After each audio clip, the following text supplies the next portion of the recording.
I think that the belief that Jesus is God is something that develops in early Christianity after Jesus died.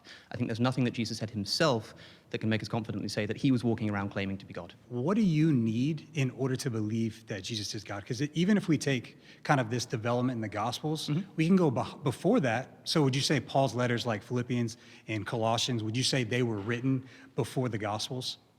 Yes, yeah, they were written before the Gospels. So Sure. if we're going before the Gospels, we have Paul claiming that Jesus is God in Philippians 2, where he's saying was in the form of God, or maybe like a better translation would even be the essence or the nature of God. Yeah, the problem I think with sort of quote mining in this respect is that there are quotes that point us in either direction, even in the Gospel of John. So Paul, for example, says that there is one God, which is the Father, and one Lord, Jesus Christ, seeming to separate them. Jesus says things like, my Father is greater than I am. He says things like, nobody knows the hour, not even the Son knows the hour, but only my Father in heaven. He says when he's crucified in the first two Gospels, Eli, Eli, lama sabachthani, my God, why have you forsaken me?